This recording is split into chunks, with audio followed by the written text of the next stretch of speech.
and welcome to the Sunshine Parenting Podcast. My name is Audrey Monkey, and I am your host. Here on the podcast and at my website at sunshine-parenting.com, I research, write, speak, and interview guests on the topics of summer camp, parenting, and happiness. I share stories, ideas, and tips to help parents and anyone else who works with young people raise competent, kind, optimistic kids. I believe that together we can raise a generation of happy, connected kids who bring positive changes to the world.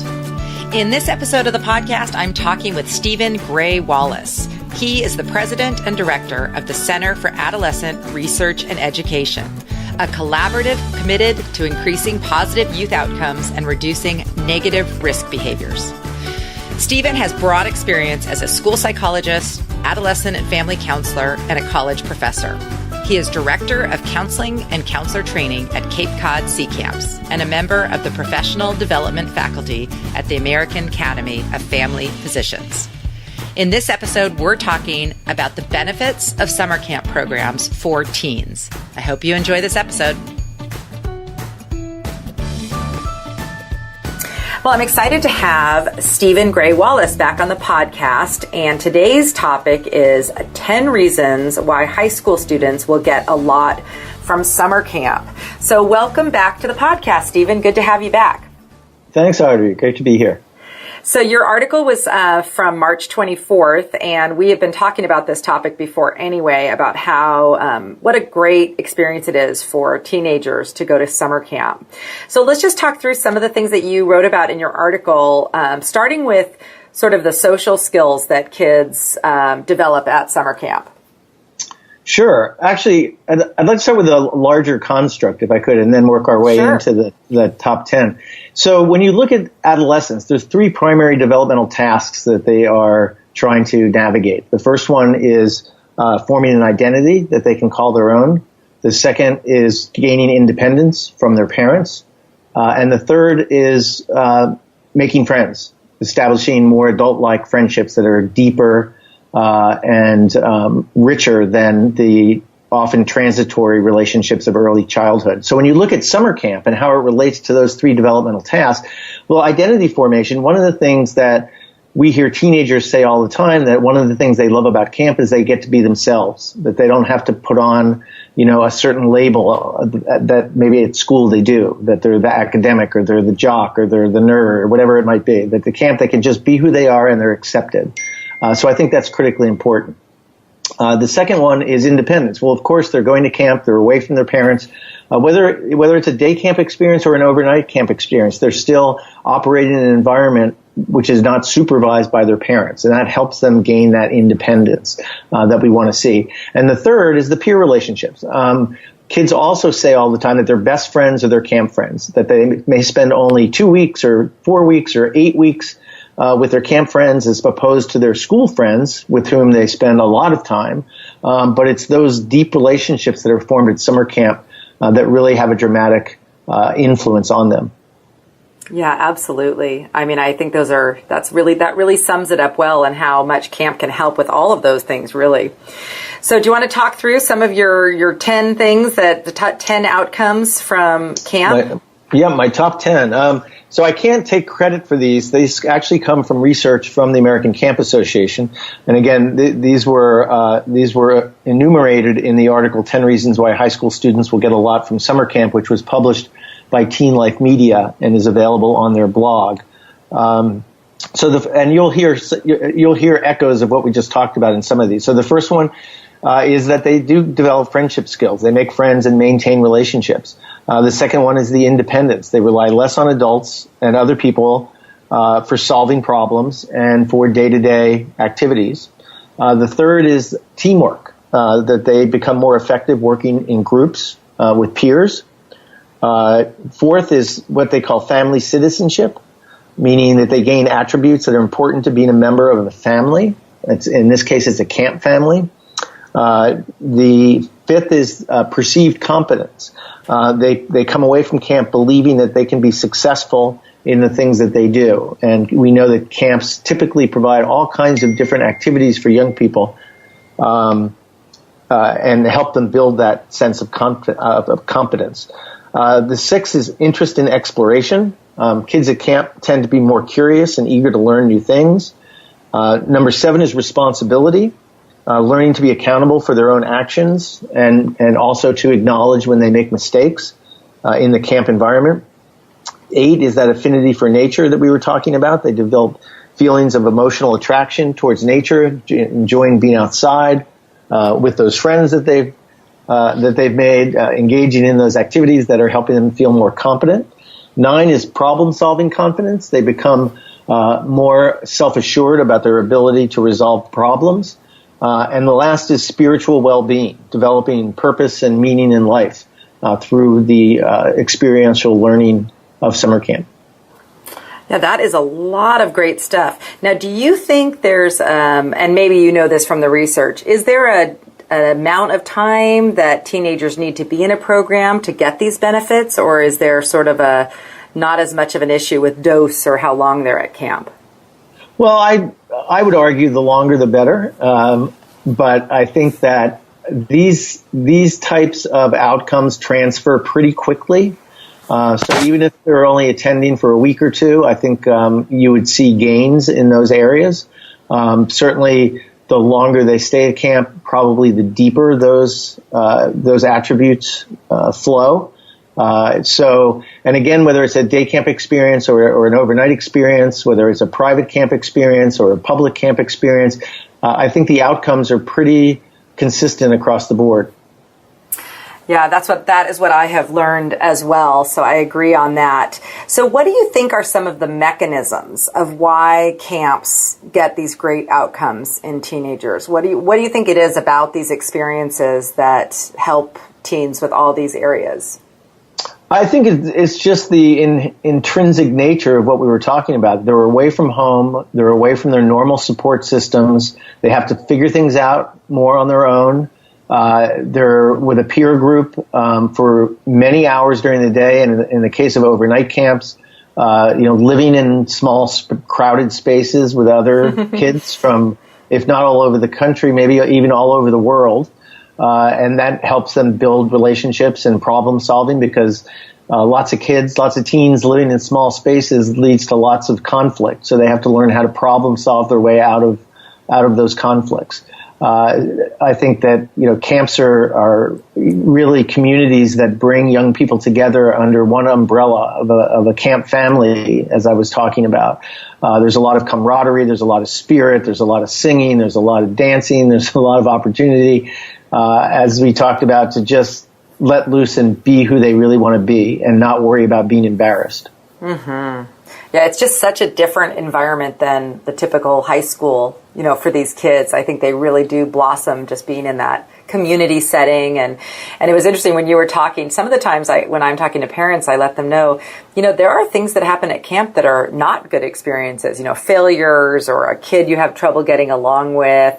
And those are part of the growth experience of camp too. So there's all the fun things and all the great things, but even that person that you have to learn to live with and get along with in your group, who maybe, isn't your favorite person, that's also a really great outcome of camp, is learning to navigate, those kinds of, more difficult relationships and conflicts and that kind of thing.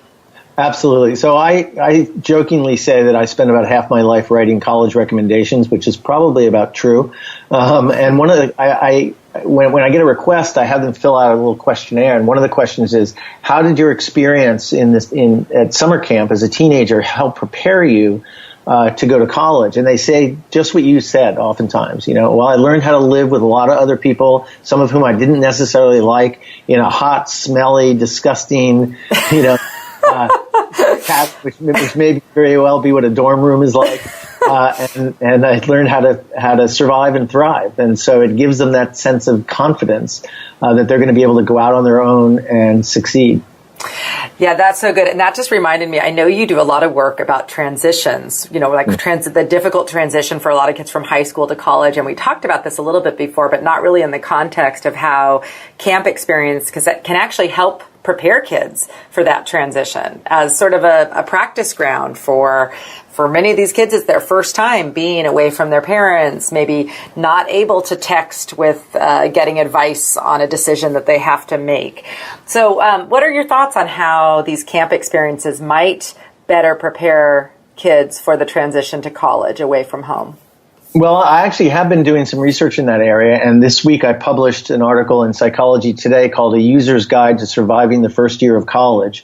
And I used, or worked with rather, two of my former campers who are both first-year college students, Aggie Chamlin, who's at Muhlenberg College, and Peter Warzala, who is at Northeastern University. And I asked them to look back on their first semester and answer a set of questions about how they survived, how they learned to thrive in the college environment.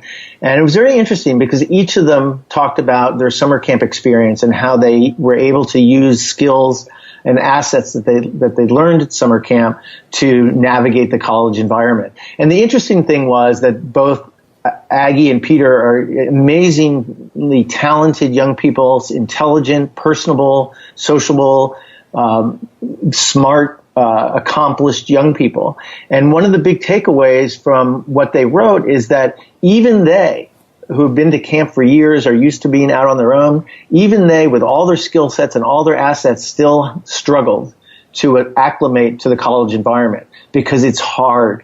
You have to make new friends. You have to find your tribe. You have to explore your new environment. You have to learn how to manage your schedule. You've gone from, high school, which is highly structured, and your day starts at 8 o'clock in the morning, and it goes until 3 o'clock in the afternoon, and then you go to clubs or sports or homework and dinner, and everything's sort of structured. And one of them was, Peter was saying, I had to sort of figure out, my first class in the morning is at 8 o'clock, and then I don't have another class till 3 in the afternoon. What do I do during that time? Do I go take a nap? Do I go to the library and study? Do I go to the gym? So all of a sudden, these kids are having to learn how to structure their time, which is a whole new experience for them. And I think camp helps with that as well, because there's obviously downtime at camp, and they have to learn to fill up that space. Yeah, absolutely.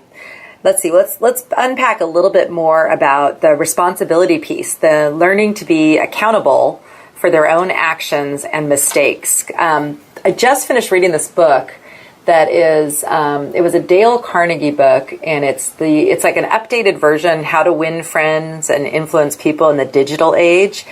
And a whole section that really stood out to me was about how important it is for people to be able to kind of fess up to their mistakes and apologize for mistakes. And they gave all these examples of how, celebrities often don't do this well. Like sometimes, when they try to, pretend like they didn't do anything wrong or, blame other people or whatever it is, that it never really goes well for them. But the people who, as soon as they make a bad mistake, say to everybody, you know what? I really made this terrible mistake. I'm really sorry for, the pain it's caused or what I did. People sort of are like, oh yeah, you know what? I've made mistakes too, and are a lot, better about kind of forgiving the person, really. And I was thinking about with teenagers how, gosh, it seems like a lot of them feel like they're not allowed to make any mistakes. They have to get all these good grades, and, they can't, if they mess up and post something online that they, wish they hadn't, they feel like mistakes are just fatal. And so I love this concept of thinking about how, at camp and in other settings, we can help kids learn to just be more able to kind of fess up to mistakes and talk about them. So what do you think are some of the ways, at camp or even maybe parents at home can help kids with this process of learning how to own their own actions and kind of admit mistakes? Right. So I offer camp directors the same advice that I offer to parents in my book. And that is to hold your teenagers to very high expectations because they want to meet them. They want to meet your expectations. And then hold them accountable for those expectations. And the same is true in summer camp families. If you do that in your family at home, summer camp families should do it as well. And I think camp is a place where people are more relaxed and they're more able to both have fun with each other, but also call each other out when they're behaving irresponsibly or engaging in behavior that is hurtful to other people. I think they're more willing to say, hey, that's not okay. And if they get the support of their counselors and their camp directors, I think it's a great learning environment to figure out how to say, you're right, I'm sorry, I messed up, and I'll try not to do it again. So that's what I advise. To make sure that kids know what your expectations are, and then hold them accountable for meeting them. Yeah, definitely. I don't know where I read so many different things or listen to podcasts. I don't know where I heard this, but I heard a great, somebody told a story of their parent asked them every evening at dinner, what did you fail at today? Mm-hmm. So the kids had to bring up something, and the adults did it too. And I was thinking about this in the context of camp. What a great thing, like what's a mistake you made today or what's some failure you had today, to make it so that kids are realizing that might make them more comfortable talking about those things, and also help them to realize that everybody has mistakes and failures, and that's how you grow, is sort of working through those things. And so I've been really kind of excited about this concept, because also in terms of kind of relationship building, when you are able to kind of own your own errors, like in interpersonal relationships and mistakes, you're much more likely to have better relationships. And I think a lot of kids are scared to admit when they've done something that has maybe hurt another person. But at camp and at home, we can just really help kids by helping them learn to just talk about these things and own it. If they say something and the person tells them that it hurt their feelings, for them to say, wow, I really didn't mean to do that, but I'm really sorry, and thank you for letting me know so that I can, not do that again, or whatever it is. So yeah, that's right. Great. Well, so Annie, go ahead. I was just going to say, in my book, I talk about the game high-low, right? At the dinner table, asking your kids, what was the high of the day and what was the low of the day? And it's that low of the day where they might be able to identify mistakes that they made or something they did that was hurtful to somebody else. And I think camp counselors can do the same thing. At the lunch table, at the dinner table, go around and ask kids, what went really well today? What didn't go well?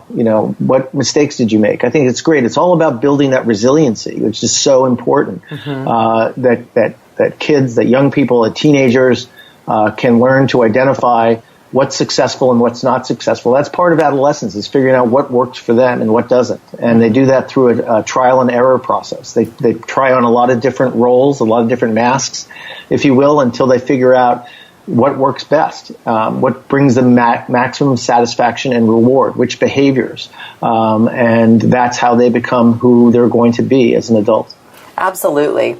So in this same article that I will definitely link to from the show notes, you talk about some of the questions that parents should be asking when they're signing their kids up for camp. So why don't we just talk about just maybe one or two of the things that you think are most important? Like specifically, you mentioned just safety and that kind of thing. What are some things that if a parent's looking at a program, they should be looking for their teenager? Well, certainly health and safety is number one. I always remember in the video, which you've probably seen, Who Will Care When I'm Not There, which was produced by the American Camp Association, about a family that lost a child to drowning at a summer camp in New York. The mom, I always remember the mom sitting in the chair answering the question about that you just asked me. And she said, at the end of the day, it doesn't matter what kind of shades are in the window. It doesn't matter how comfortable the mattresses are.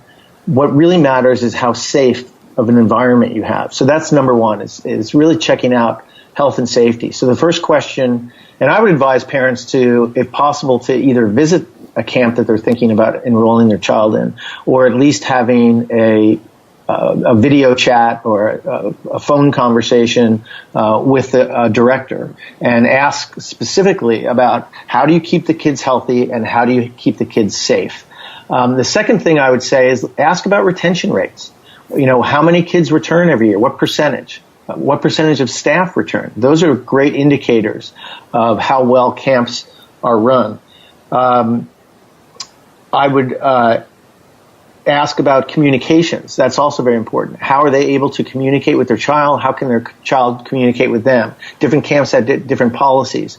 Some camps have a adjustment period where parents are asked not to call so that kids are adjusting to the environment.